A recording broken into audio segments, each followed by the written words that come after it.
What an NBA championship would mean. What's good, YouTube? Boy, Torie Sama. We got a video about Johnny Arnett. This video was recommended to me about what a championship would mean for each player, each team, whether it would change legacies or not. Let's just get right into this video. I'm excited, and I hope you are too. Hope you have a good day.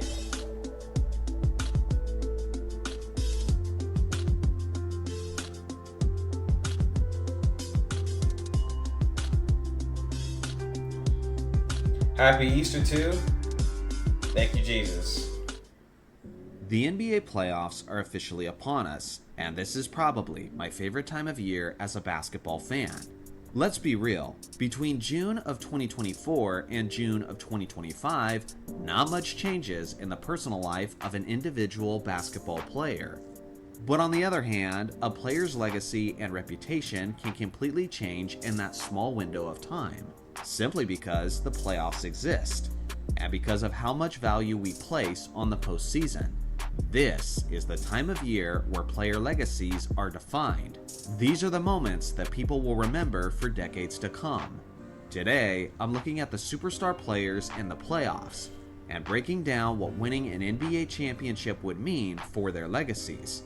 Now let me make this clear, not every star player is getting mentioned, but just the superstars with the most realistic chance of winning a championship. For example, most guys in the play-in tournament won't get mentioned, but I may make a couple exceptions. Let's start off in the Eastern Conference with Jason Tatum of the Boston Celtics. This guy is a real interesting one because he didn't receive full credit that a superstar player typically does when they win their first championship. A big part of that is because of how stacked that Boston roster is, and their success was viewed as a very collective effort, rather than a star player asserting his will.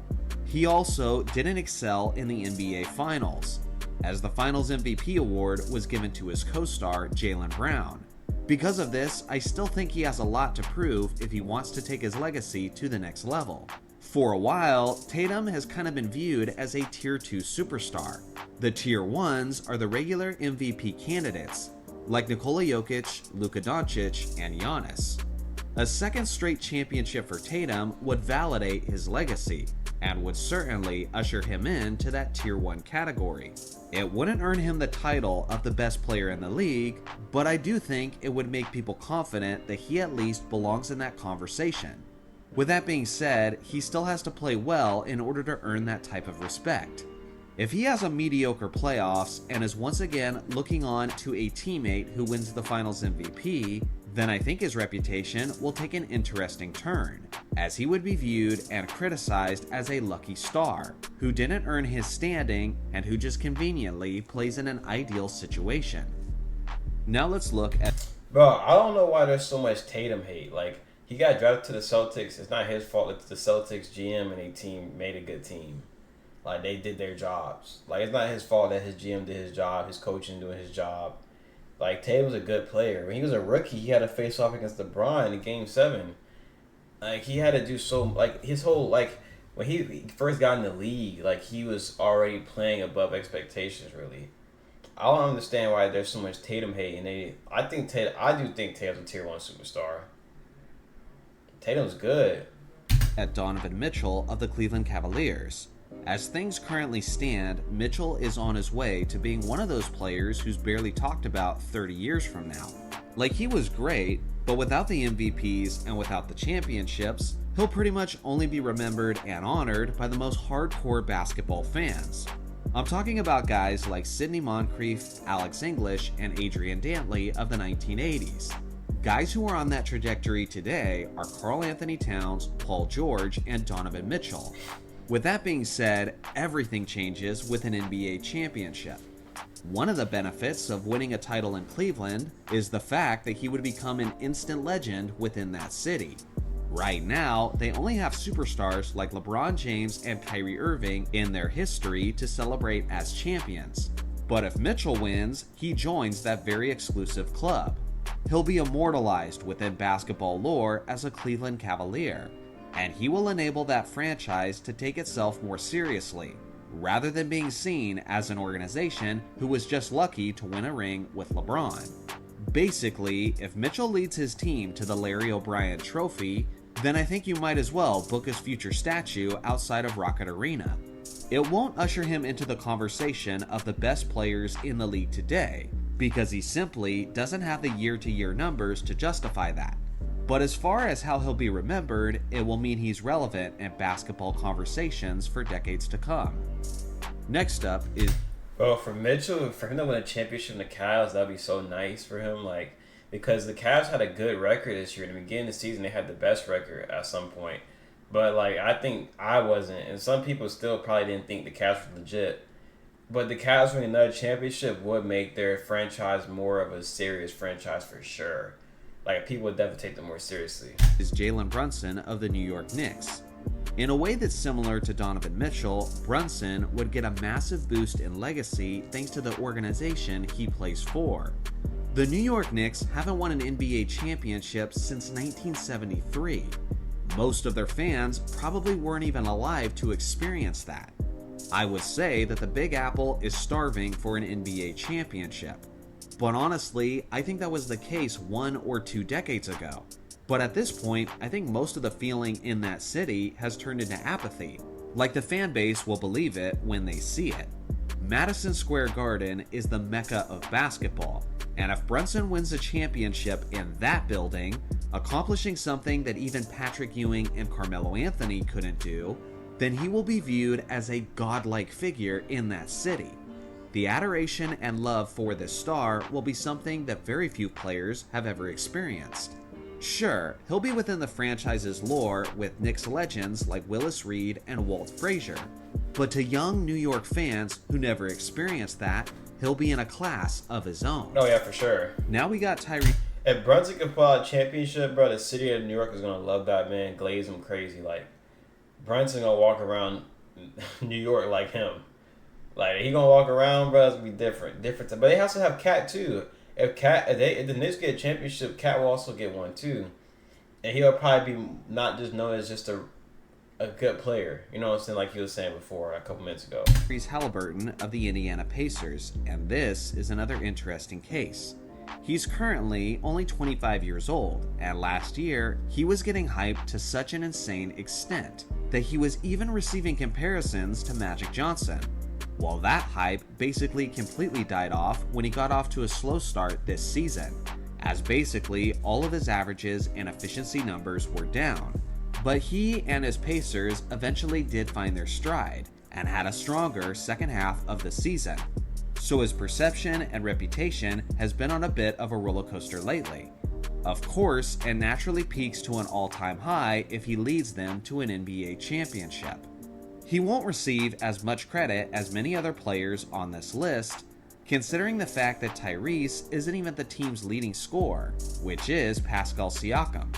And the Pacers usually get wins by committee, as they had 7 players this season who averaged double-digit scoring. If the Pacers win the championship, it will mean a ton, since it will be their only title since their ABA days in the 70s. But if that was to happen, I think they'll be somewhat seen as the modern-day version of the 2004 Pistons. Great overall talent and did it as a group, but instead of elite defense, it will be because of their solid offense. So yeah, Tyrese has a lot to gain, but because of the structure of his team, I think it's a lot less to gain than many of the other players in this video.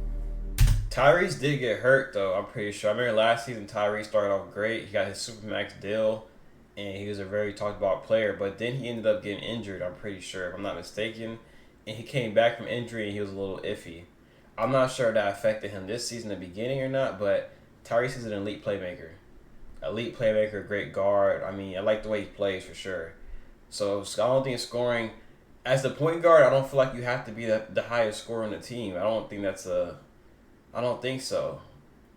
I feel like Tyrese probably isn't the highest scorer, but the points he's responsible for and his hockey assists probably are very valuable. Next, we're looking at Giannis of the Milwaukee Bucks.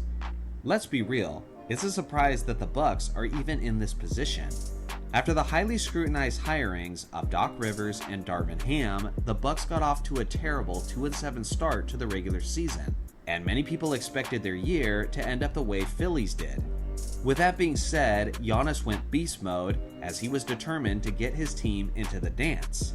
Then Damian Lillard went down with a regular season ending injury in mid-March.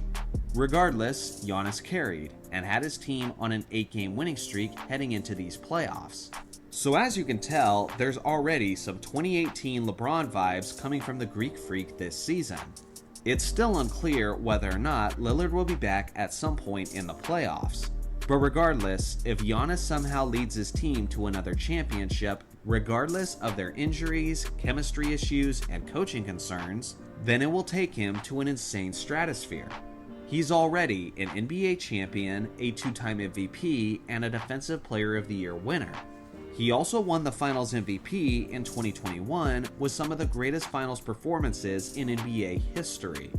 If he wins his second ring under these circumstances, then he's suddenly in the conversation of the top 10 greatest players of all time.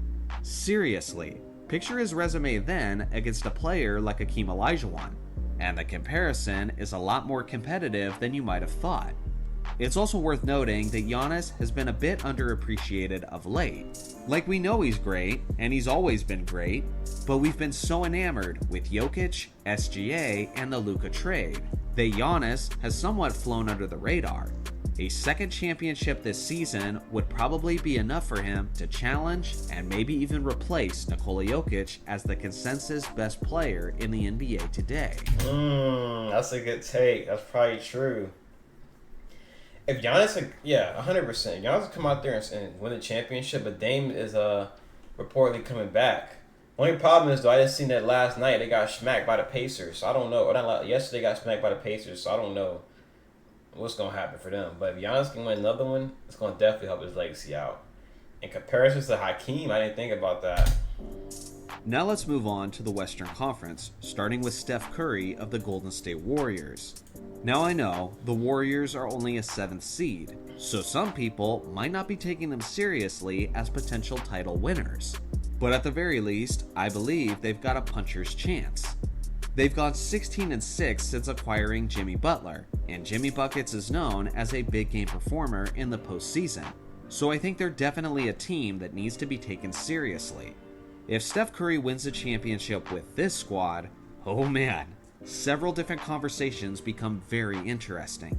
He'll basically be joining LeBron James and Bill Russell as the only superstars to win championships alongside of 3 different co-stars. In Curry's case, that would be Klay Thompson, Kevin Durant, and Jimmy Butler. Steph is now 37 years old, and people have been trying to declare the end of the Warriors dynasty for a while at this point. But if Steph wins again after the departure of both KD and Klay Thompson, then it will be clear that Steph was the real dynasty all along. The dynasty is alive as long as he's playing. If he wins a 5th championship, it will match him with Magic Johnson, Kobe Bryant, and Tim Duncan, while surpassing LeBron James. And that will be really interesting because people will then start to argue about who had the greater career, LeBron or Steph. Right now, the consensus is LeBron. But if the ring count ends up being 5-4 in Steph's favor, and Steph was the guy who revolutionized the game with a 3-point shot, then is it really all that crazy of a comparison? Many people believe that Steph is already a top 10 player of all time.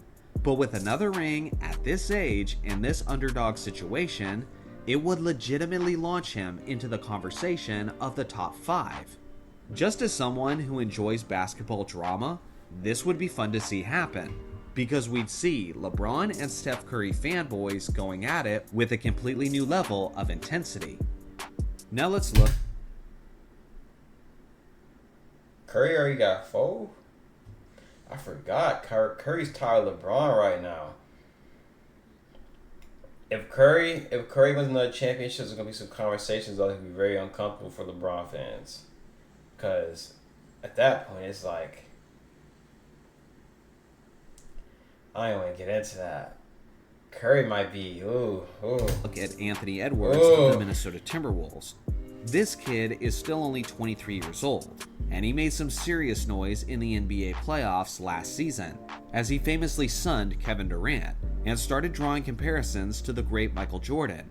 Eventually, he dropped off as his lack of stamina became a glaring issue in the Western Conference Finals. With that being said, he was young enough that we could easily view that as a learning experience for him. Now the kid is going to have his work cut out for him as he's starting the playoffs up against Luka Doncic, LeBron James, and the Los Angeles Lakers. If Ant-Man somehow manages to not only defeat these Lakers, but leads his Timberwolves to their first championship in franchise history at the young age of 23, then the hype train will be officially insane. Michael Jordan didn't win his first championship until he was 28 years old. And that is a fact that you will hear ESPN bring up over and over again if Edwards wins his first one at 23. Beyond that, it's hard to say what it will do from a legacy standpoint because he'll still have so much of his career ahead of him. But at the very least, you'll see the media embrace him as the new face of the league. Whether or not he will want that distinction will be irrelevant, because the league as a whole is desperate to find the new guy after LeBron retires, and all the momentum will be at his back completely. Next is Kawhi Leonard. Bro, I did not think about that. Yo, AE is very young. If he goes to if he'd have went last year, that would have been crazy. Dang. Leonard of the Los Angeles Clippers. If they won the championship, then that would be a wild outcome to say the least. The Clippers were originally viewed as potential title favorites in 2019, but they ended up having some heartbreaking losses in the playoffs. Things ultimately fell through with Paul George, and Kawhi has struggled to remain on the basketball court. He's already one of the most difficult players to rank on the NBA's all-time list because at his best in Toronto, he looked like Michael Jordan at his peak. And in San Antonio, he was a low-scoring, defensively minded role player. And then basically everything outside of that, he struggled to remain on the court. If he suddenly leads the Clippers to the championship and steals the spotlight away from the Lakers on the year they acquired Luka, then it will be one of the most shocking and earth-shaking developments in NBA history. Kawhi will then be ushered into the conversation of the top 20 greatest players of all time, which is crazy because I think people will also see him as a what if. Like, imagine what the three-time champion Kawhi could have been if he was always healthy throughout his career. Alongside of Kawhi, let's look at James Harden.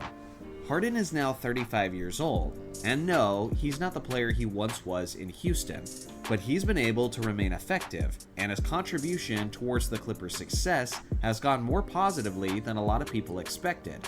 Right now, he's seen as a player who didn't take the extra steps necessary to win a championship. He's known to love the nightlife, and he's famously quit on teams, he's fell out of shape, and for a while, he was seen as a defensive liability. Honestly, in Harden's case, I don't think it matters as much how he wins the championship. If he leads the team and wins the Finals MVP, then he'll be celebrated and will retroactively apologize for all the years we disrespected his game. But if Kawhi Leonard outplays him and he wins the Finals MVP, then I still think it's a massive boost to Harden's reputation. People will just say that he's matured, learned to play with a team, and got the help he needed. I think it would mean that less people would view Harden harshly, and would instead view him as the all-time great talent that he is, that just had very specific needs in order to succeed. Next is Nikola Jokic. I want to see Harden get a championship, bro, at some point. I really do. I'd rather Harden get a championship than Russell. I don't know why, but I'd rather that happen. But Russell has a better chance because he's on the Nuggets. And they got Jokic to the Nuggets, and he's the best player, so. Of the Denver Nuggets. Listen, if Jokic wins this year, then the conversation about him will become wild. He's already collecting MVPs like they're Infinity Stones, and every season he's breaking statistical records related to efficiency and advanced analytics. This would be his second championship for a franchise that had previously never won a title. And this 2025 title would be right after they just fired their head coach 1 week before the playoffs started.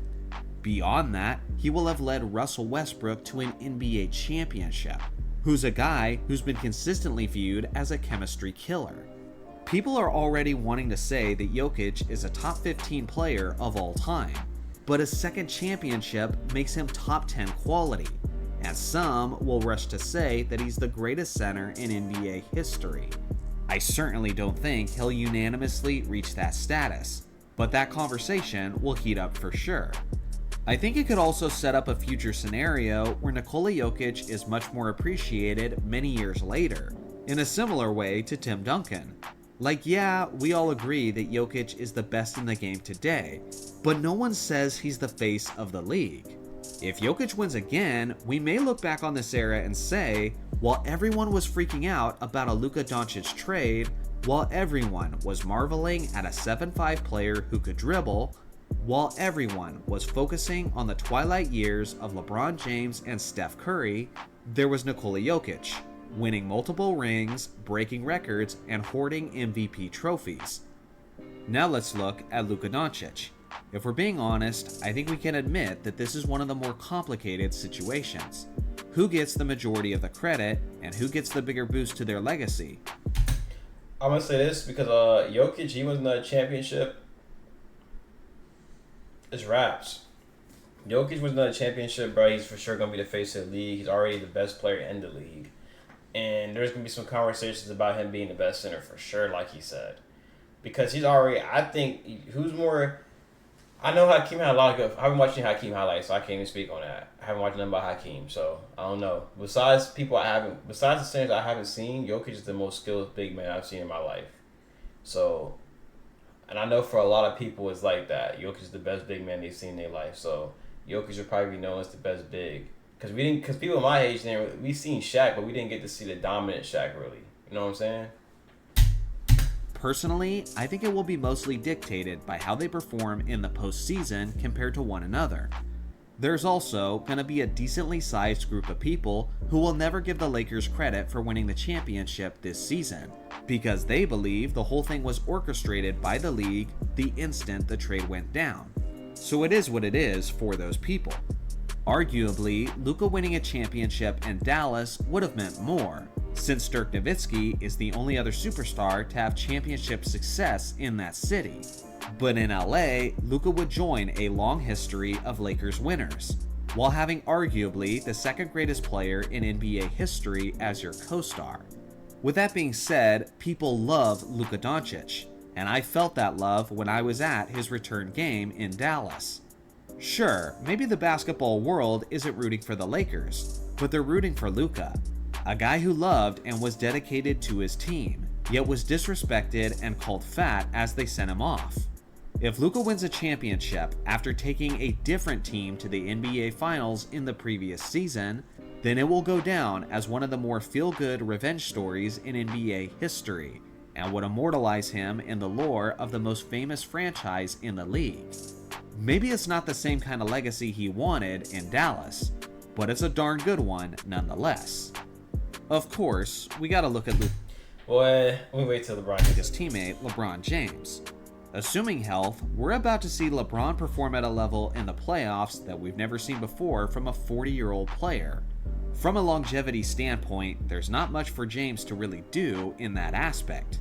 He is already the standard of that criteria. A fifth ring for LeBron James would only strengthen his GOAT argument, as it would match him with Kobe Bryant, Magic Johnson, and Tim Duncan, while inching one ring closer to Michael Jordan. As far as how much it strengthens his argument, well, I think it really depends on the manner in which he wins. If LeBron doesn't perform well in the NBA Finals, then the narratives will be in place that he was carried by Luka, and his critics will emphasize the fact that LeBron has always had supreme talent throughout his career assisting him. But on the other hand, if LeBron won the title as the Finals MVP while having a 2016 or 2020-like Finals performance, then even his biggest haters will be stunned in silence, as that would theoretically be one of the greatest achievements in NBA history. And honestly, as someone who sees Michael Jordan as the GOAT, I think that would make it a razor-thin race, and I wouldn't have a problem with people seeing it either way if this scenario panned out. As far as the second-seeded Houston I'm gonna say this: if the Lakers get a championship, it's gonna make Luka look great because he was in the finals last season. It's gonna make the Nico dude on the Mavs look more stupid. But I think that LeBron gets another one is not gonna make him the GOAT.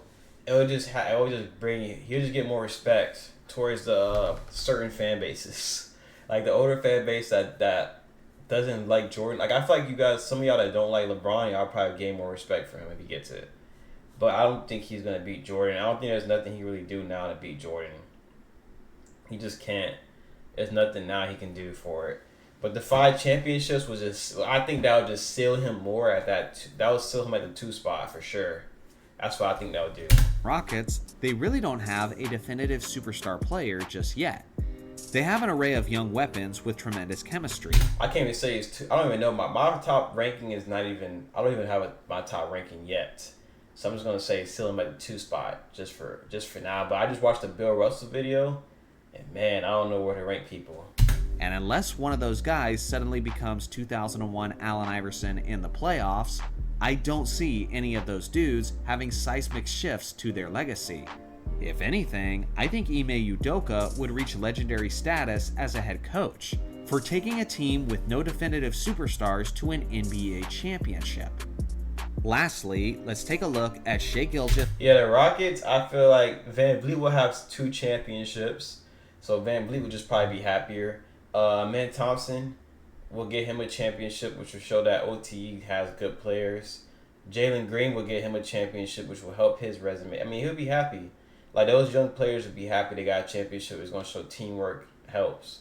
And Şengün will be ranked as... I think Şengün will become a top 10, they'll rank him as a center in the league higher. Like, people will put more respect on Şengün's name as a top 5 center in the league for sure. He probably already is a top 5 center by people. Alexander of the OKC Thunder. He's 26 years old and is just starting to reach the prime of his career. And I don't care what anyone says, he is easily one of the most skilled players in basketball history. Honestly, of the players on this large list, he might have the most to gain. Sure, modern basketball fans know all about this guy and his gifts, but on a global scale and in pop culture, he's just not yet one of those big names that everyone knows. LeBron, Luka, Kobe, Jordan, Shai. His name just doesn't carry that kind of weight just yet. But it could, and winning an NBA championship with this squad would be the greatest step in that direction. At this same age, Kevin Durant had a chance at winning a championship for Oklahoma City, and even he couldn't get it done. What's with these pictures? So if SGA does it, he will instantly reach legendary status in that city before he's even reached his 27th birthday. For a while, people wanted to bring him into the conversation with Kobe and Jordan, based on their skills and similarities, but it's always felt premature and usually gets shot down as a result. But if he wins it all with this team while defeating legends like Nikola Jokic, Luka Doncic, and LeBron James, then his entrance into that comparison will be completely valid, especially when you consider how many elite years he still has ahead of him. So now it's your turn. Whose legacy is most greatly affected with an NBA championship? I'm not gonna lie, that's Shai. Boy, if Shai get a championship, them Jordan comparisons, Kobe comparisons going crazy. I feel like he's more like Jordan than Ant is. People compare Ant to Jordan. I think Shai has more of a comparison to Jordan than Ant. But y'all let me know in the comment section what player y'all think on that list will have the biggest boost in their legacy from winning the championship this year. I like this video. It was recommended. Thank you for recommending this video. It's your boy Torie Sama. Hope you have a good day, and I'm out.